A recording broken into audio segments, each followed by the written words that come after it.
Everyone, 11 days out from Election Day, and as both sides make their final arguments to voters, you could make the case that both candidates had a pretty rough week this week, but for different reasons. We're going to hear from both sides of the aisle, coming up with an interesting duo. Former Trump advisor Peter Navarro and former Democratic presidential candidate Marianne Williamson are here to weigh in on the state of the race.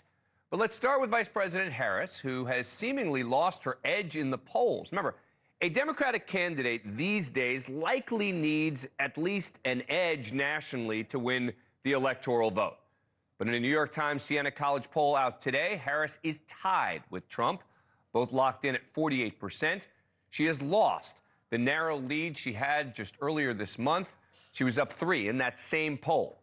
A new CNN poll has them tied nationally as well, 47% each among likely voters.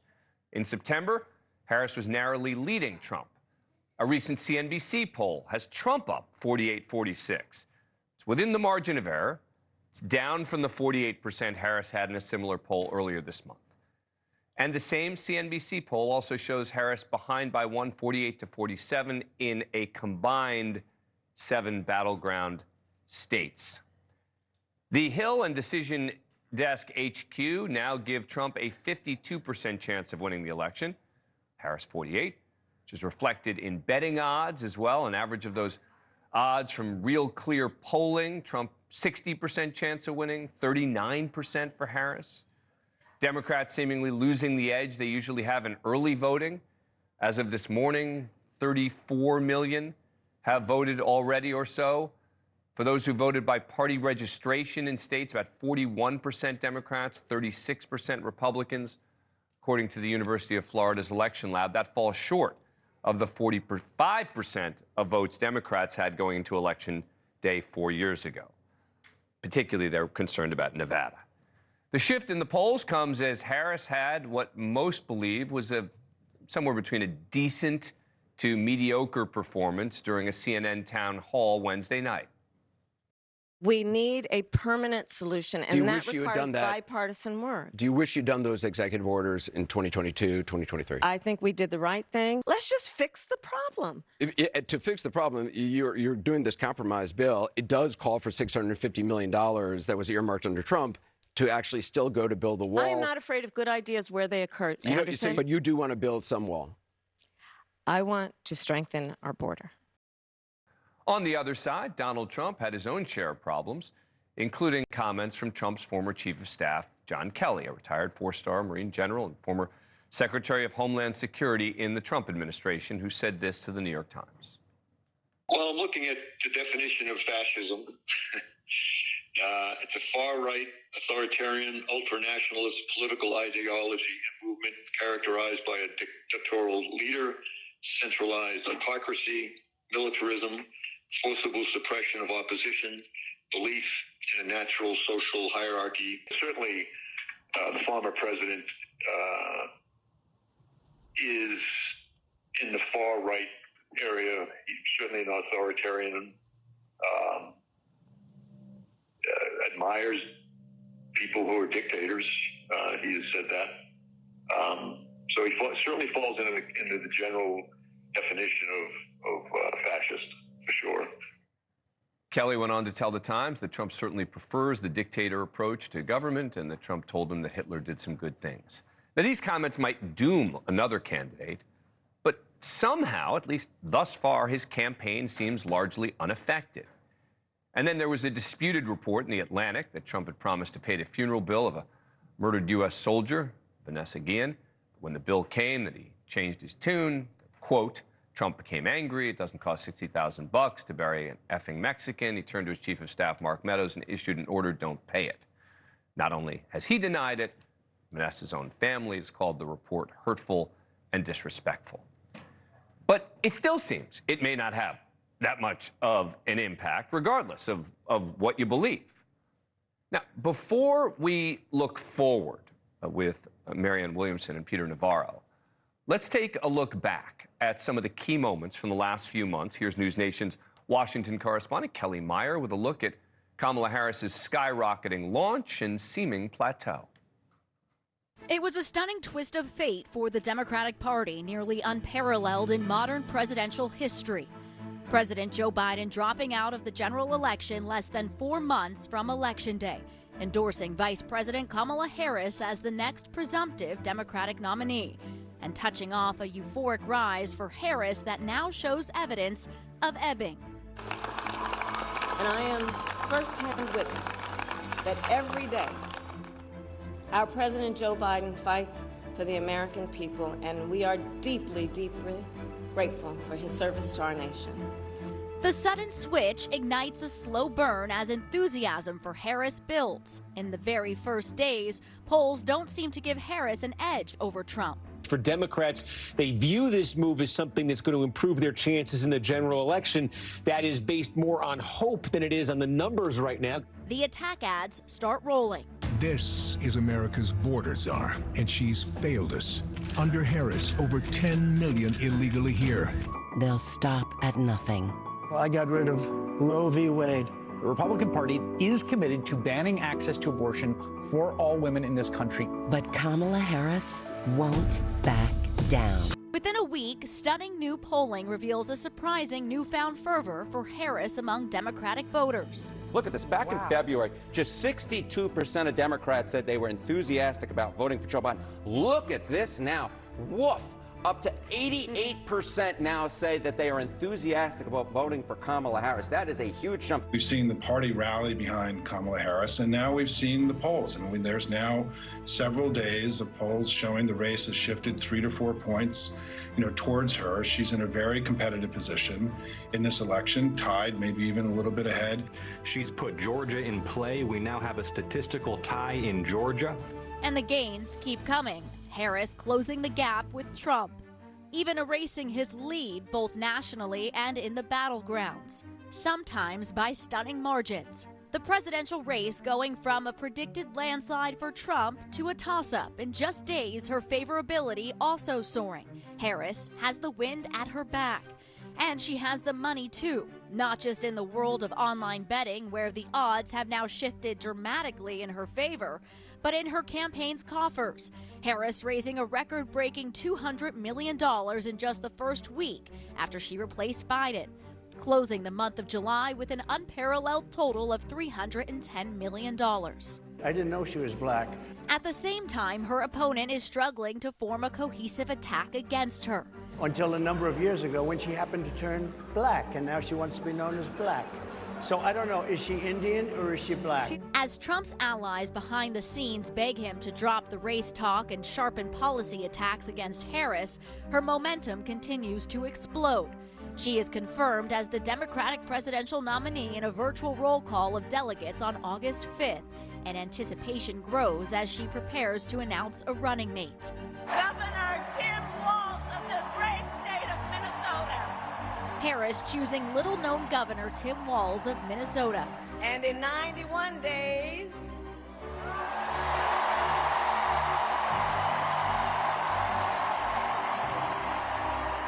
the nation will know Coach Walz by another name, Vice President of the United States. Walz, best known as the guy who coined weird as a surprisingly effective verbal assault on Republicans. Well, it's true. These guys are just weird. In the weeks to follow, Harris largely limits her direct interactions with the media. No big sit-down interviews, no appearances on cable news, none of the so-called word salads people criticize her of making when she speaks off the cuff. Meanwhile, both candidates are locked in a game of political chess, with Harris in particular attempting to move to the middle on key issues. It all seems to be working. The highly regarded Cook Political Report shows Harris leading or tied with Trump in 6 of the 7 key swing states. The shifts are huge.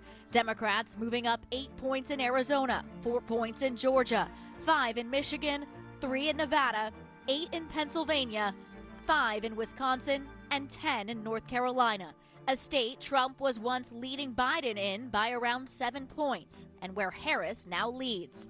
And polling guru Nate Silver's Silver Bulletin polling average has Harris up 3 points over Trump nationally, her largest lead yet for that polling average. The Harris campaign now cozily courting voters in rallies and scripted appearances. Like I have white guy tacos and What is like that? black, Like mayonnaise and tuna? What are you doing? pretty much ground beef and cheese. That's and okay. Do you put any flavor in it? No. Oh. Here's the deal.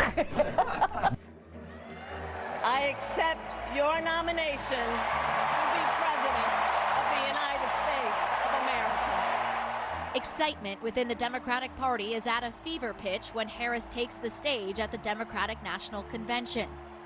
Donald Trump is an unserious man. But the consequences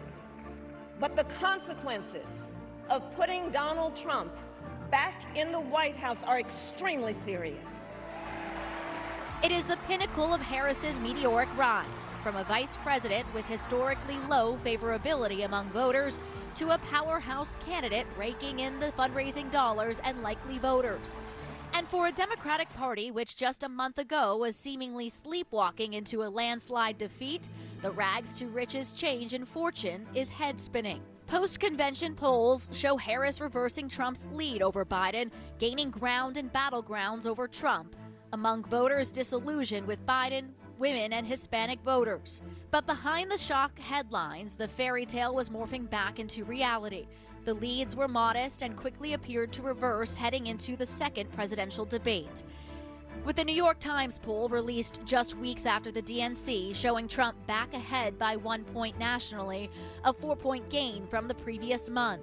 And I'd invite you to know that Donald Trump actually has no plan for you because he is more interested in defending himself than he is in looking out for you. She doesn't have a plan. She copied Biden's plan, and it's like 4 sentences, like run, spot, run. 4 sentences that are just, oh, we'll try and lower taxes. She doesn't have a plan. September 10th, the two candidates meeting on the debate stage for the first and only time. Harris would be widely praised for her cool and calm performance, while Trump appeared bitter, angry, and at some points, barely tethered to reality. And I'm going to actually do something really unusual, and I'm going to invite you to attend one of Donald Trump's rallies, because it's a really interesting thing to watch. You will see during the course of his rallies, he talks about fictional characters like Hannibal Lecter. He will talk about windmills cause cancer. And what you will also notice is that people start leaving his rallies early out of exhaustion and boredom. And I will tell you, the one thing you will not hear him talk about is you. You will not hear him talk about your needs, your dreams, and your desires. And I'll tell you, I believe you deserve a president who actually puts you first, and I pledge to you that I will. What they have done to our country by allowing these millions and millions of people to come into our country, and look at what's happening to the towns all over the United States. And a lot of towns don't want to talk. It's not going to be Aurora or Springfield. A lot of towns don't want to talk about it because they're so embarrassed by it. In Springfield, they're eating the dogs, the people that came in. They're eating the cats. They're eating the pets of the people that live there. And this is what's happening in our country, and it's a shame. By some measures, Harris seeing a brief but significant bump in the week following the debate. But overall, polling is mixed, with little ground gained for either candidate. The FBI investigating what they say appears to be another attempted assassination on former President Trump. Good God, 2 times in 9 weeks. And within days, a second assassination attempt against Donald Trump quickly engulfs the headlines. A man named Ryan Routh camping outside Trump's golf course in West Palm Beach for 12 hours, lying in wait with a rifle, waiting for the former president to pass by. As summer turns to fall, signs of momentum for Harris have all but come to a halt, even as the campaign launches a media blitz with mixed results. Would you have done something differently than President Biden during the past 4 years? There is not a thing that comes to mind in terms of, and I've been a part of most of the decisions that have had impact. You were against fracking, now you're for it. You supported looser immigration policies, now you're tightening them up. You were for Medicare for all, now you're not. So many that people don't truly know what you believe or what you stand for, and I know you've heard that. Now, we asked ahead of time, because I can't just be giving a drink to the Vice President of the United States without asking. You asked for Miller High Life. You asked for Miller High Life. I'm just curious. Okay, the last time I had beer was at a baseball game with Doug. Okay, so cheers. There you cheers. go. There you go. The interviews do little to turn the tide with mixed polling results from the battleground states. Democratic insiders grow increasingly concerned. The election's coming November 5th. And I'm scared to death, and I'll get a time to, obviously. You're not in a reflective mood. Not in a particular reflective mood right now. I'm very, very concerned. The concern for Harris turns out to be pretty valid, with momentum appearing to shift once again to Trump within the final weeks of the race. Harris and Trump now tied at 48% nationally, a 5-point swing in Trump's favor since just after the debate. And aggregate polling has Trump back in the lead in 6 out of 7 battlegrounds. In the midst of it all, Harris seemingly taking a big risk by sitting down for an explosively combative interview with Fox News' Bret Baier. Practically within hours of taking the oath was a bill to fix our immigration system. Yes, ma'am. It was called the U.S. Citizenship Act of 2021. It was essentially a pathway to citizenship for the elite. Yes, ma'am. May I finish responding, please? But you have to let me finish. You had the White House and the House and the Senate, and they didn't bring up that bill. I'm in the middle of responding to the point you're raising, and I'd like to finish. Yes, ma'am. How Harris performed in that interview is still up for debate, with both the right and the left declaring a knockout for their side. But the polls were clear. Harris was still struggling to capture the healthier numbers she once saw. 2 weeks out from Election Day, and every major poll aggregator has shifted from a slight advantage for Harris to a slight edge for Trump, with Harris slipping in the battlegrounds she once led. And despite record-shattering fundraising and eye-watering $1 billion in 3 months, the money is back on Trump. With early voting well underway in nearly every state, both candidates now crisscrossing the battlegrounds. Let me ask you tonight, do you think Donald Trump is a fascist? Yes, I do. Yes, I do. I think we've really energized a lot of people this time because they've seen how bad it is. This last 4 years it's been a horror show, an absolute horror show. The race, a statistical dead heat by most measures, and for Democrats who were once buoyed by Harris's entry into the race, now any crystal ball that may have shown a clear path to victory is reflecting a much murkier forecast. Thank you to Kelly Meyer in Washington. So that's how we got here. Up next, we'll break down the state of this seemingly tight race going forward with a duo I don't think you've ever seen before on cable news. Peter Navarro, the former Trump White House advisor, and Marianne Williamson, former Democratic candidate for president. Okay, so we discussed the week that was with good polls for Trump, but some bad stuff coming out. Let's assess what it means with former Trump White House advisor and author of the new MAGA deal, the Unofficial Deplorables Guides to Donald Trump's 2024 Policy Platform, Peter Navarro, and former 2024 Democratic presidential candidate and author Marianne Williamson. Thanks both very much for being here. Ms. Williamson, let me start with you. You know, it does seem that this new information from John Kelly and The Atlantic, et cetera, may not have much of an impact. Do you think it will? Did you say Peter or Marianne? I'm sorry, Marianne. Okay. I think that what John Kelly had to say is just confirming the bias that people already had. If you like Trump, you see this as just a betrayal by a former staff member. And if you don't like Trump, you say, oh, see, it's exactly what we've been saying. If John Kelly had these feelings about Donald Trump, he should have walked out of the White House while he was there. The problem is that every day he remained in office, he was legitimizing the character of the president. So, no, I don't think this is about John Kelly. I think this is about the relationship that Kamala Harris needs to build with the American people over the next 10 days. This should not be about Trump. It should not be about John Kelly. It should be about Kamala Harris talking to the American people in a way that truly builds an emotional bond that makes them trust her. Do you think she still has hope? I mean, there are a number of people who are starting to talk about the possibility of a landslide in the battleground states. She needs to take noise like that and put it away. This is what she needs to do, in my opinion. Every time somebody asks her a question, you can see the wheels moving. It's like the operatives have filled her head with, you have to say this for the people in Michigan, and this for the people in Wisconsin, and this for the people in Pennsylvania.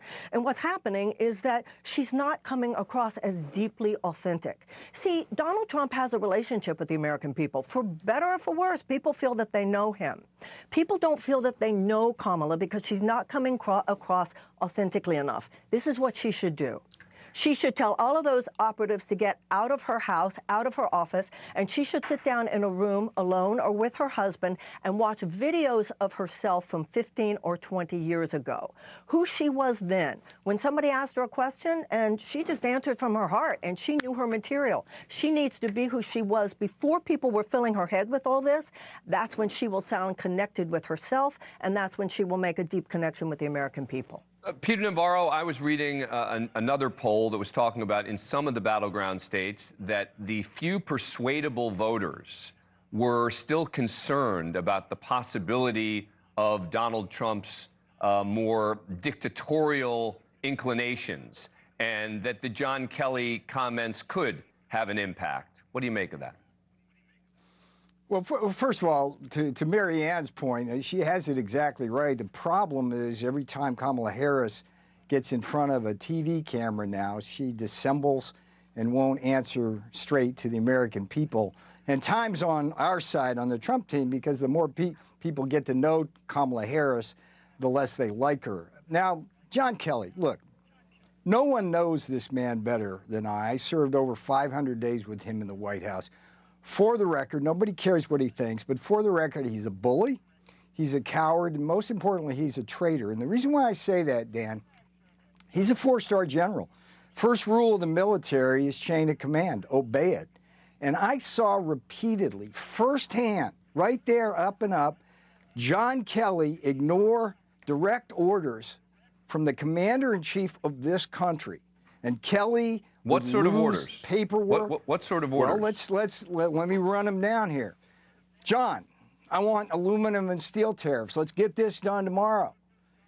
He would go and he would just delay that. He'd take papers and make them disappear. That's traitorous, not executing on aluminum tariffs? Of course it is. Look. If a military officer just tells somebody below him, but he's not. He wasn't something, serving in a military role, right? I mean, he was serving as chief of staff. Come on now. Am I wrong about that? Tell me, you were there. He was a four-star general who disobeyed the commander-in-chief. But it wasn't a military order. There's right? no reason why he says. Look, his role was to come in and execute the commands of the commander-in-chief. As a four-star general, he chose not to do it. Now, it's interesting why he would do that. You can say, okay, maybe he was thinking that he disagreed with the president and wanted to do something else, but who the hell elected John F. Kelly? Yeah. So the Kelly thing really sticks in my craw. The other thing he did, Dan, which is despicable, is he hid the fact that there was a person at the staff secretary's office who's one of the most important people in the White House handling highly sensitive documents, who didn't have a security clearance because he was under allegations of serial spousal abuse. And Kelly hid that. And that in itself was incompetent. I found nothing about him to be good. Chief of staff's supposed to be smart and elegant with the media. He was like a truck driver driving a Formula One car, and it just didn't work. So you think he's just? Do you think he's just making this stuff up about Trump? You think he's just making it up? It's certainly not the Donald Trump I know. No, that's not what I'm asking. John Kelly, I know he's a bitter man. I'm asking you if you think bitter man. He may be bitter. You may disagree with him. I'm asking you a separate question. Do you think he's making this stuff up? I think it's very possible that John Kelly is thinking things that didn't happen, because I've never seen this, Dan. I mean, well, there are a lot the man I know in the Oval Office is Donald Trump would never say any of this crap. But you know, Marianne Williamson, one of the interesting things about this campaign has been that it's not just John Kelly. There have been others who worked for Trump who've made similar comments about him, and it just doesn't seem to stick. Well, that's unfortunate, isn't it? very early on, Donald Trump told us that he could murder someone on Fifth Avenue and get away with it. There is this weird way, no matter what Esper says, former Secretary of Defense Esper saying that Trump said actually that why don't we shoot some protesters in the leg or something. When John Kelly, and we can deflect all we want, Peter talking about how Kelly wasn't such a cool guy with aluminum tariffs, but he also said things like, you know, comments about Hitler that Trump made, that Hitler wasn't all bad, that he needed generals like Hitler. The point is, that's just garbage stuff. I mean, well, come on. whether you think it's garbage or not, you it's weren't not about there. Peter, I was there, Marianne. That's fine. garbage. Okay, you weren't well, there. you were not. So stop saying that. Okay, excuse crap. me, Peter. The Atlantic. Let her finish the thought. I'll let you. Hold on, Peter. Peter, you'll get the final word. No, you were not there in every conversation that Kelly had with Trump. But that doesn't even matter. Once again, Kamala Harris, I want Kamala Harris to win. Kamala Harris needs to stop making it about Donald Trump one way or the other. Because of what you just said, Dan, it doesn't stick. Stop talking about Trump. One of the things about Trump speaks into a future, a compelling future for people. Some of us might not buy this Make America Great Again, but to many people, they hear that, oh, America will be better for me. Kamala Harris needs to talk about her vision of what America could be over the next 4 years. For people who are hungry, for people who cannot work at just one job, for people who are rationing their insulin, for people who are selling their blood plasma, for people who cannot afford education costs, for people who cannot afford life in America. You know, there's a saying out there, America is too expensive for Americans. Let's not be so easily distracted by talking about Donald Trump for the very reason that you said, it doesn't work. People have their experience and their opinion of him, and that's not what's going to make the difference. I promise, Peter, the final. It's people's opinion. Okay. It's people's opinion about Kamala Harris that's going to make the difference. Peter, I promise you the final word. Thank you. Just got back from the campaign trail. Here's the three things that people understand. America's in trouble. Kamala Harris caused much of that trouble. Donald Trump can get us out of that trouble. And I think that's what this election is going to come down to. And time's running out on Kamala Harris. The more we see her, the less we like her. Peter Navarro and Marianne Williamson, a duo I did not expect to see on cable news, but a fascinating one, and actually agree on a lot of the topics we were discussing. Really appreciate both of your time. All right, Dan, always good. Still ahead, battleground states inundated with a bunch of political ads ahead of the election. These ads can also be really cringy. Millions poured into sort of cringy ads. We'll take a look at some of them from both sides. If you live in a battleground state, you've undoubtedly been inundated lately with a tedious amount of political ads from both sides, aimed at convincing you to vote for or more likely against a particular candidate. But often these ads, in which millions of dollars are spent, can also be kind of cringy, including even in the presidential campaign. So let's look at some of the swing state swings and misses from both sides, starting with the Harris campaign's now infamous "I'm a man" spot. Let's watch. I'm a man. I'm a man. I'm a man, man. And I'm man enough. I'm man enough to enjoy a barrel-proof bourbon. Neat. Man enough to cook my steak rare. Man enough to deadlift 500 and braid the out of my daughter's hair. You think I'm afraid to rebuild a carburetor? I eat carburetors for breakfast. I ain't afraid of bears. That's what bear hugs are for. I'll tell you another thing I sure as shit am not afraid of. Women. I'm not afraid of women. I'm man enough to be emotional in front of my wife. In front of my kids. In front of my horse. I'm man enough to tell you that I cry at Love Actually. Good Will Hunting. West Side Story. That and Predator. And I'm sick of so-called men domineering, belittling, and controlling women just so they can feel more powerful. This was not an SNL skit. That was an actual ad. I can just picture the casting call for that, right? We need macho men, but of different ages and different weights and different sizes. That ad launched its own video mocking it, which has 200,000 plus views just this week. I'm a man. I'm a man. I'm a man, man. I'm a man, man, man. I'm a macho man. I'm a macho man. I like. So, what about their effort to reach out to the modern woman? Hello, ladies. I'm Trey. It's good to be here. Hey, Trey. Hey, hey. So, what do you do and how much do you make? I work in finance, making 6 figures. How tall are you? 6'5". Okay. Do you work out? I like to stay active, yeah. Do you have a plan to vote? I didn't plan on it.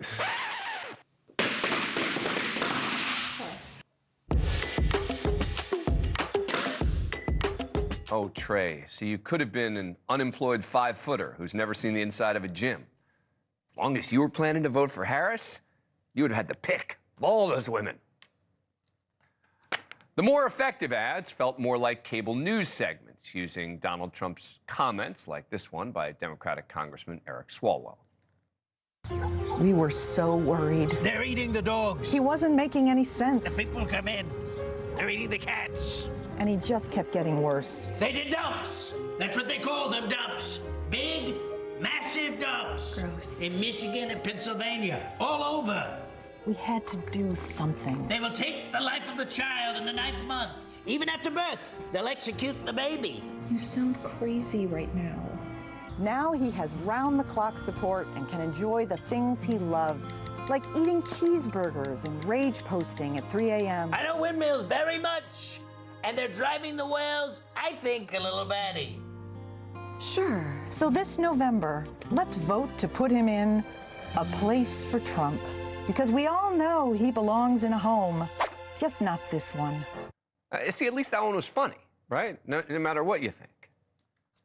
All right, now let's switch to the Trump campaign, because there's plenty to cringe going around. With the rise in anti-Semitism at the forefront for many Jewish voters, Trump supporters decided to put out an ad that speaks to Jewish voters and their concerns in a completely stereotypical way. Did you watch the news lately? Israel's under attack, anti-Semitism like I never thought I would see. Did you read about Samantha's boy, Max? No. He got spit on just walking at Penn. I mean, that's scary. What about Kamala? Ugh, busy defending the squad. Ay vey. You know, Trump I never cared for, but at least he'll keep us safe. I never voted Republican in my life, but I am voting Trump.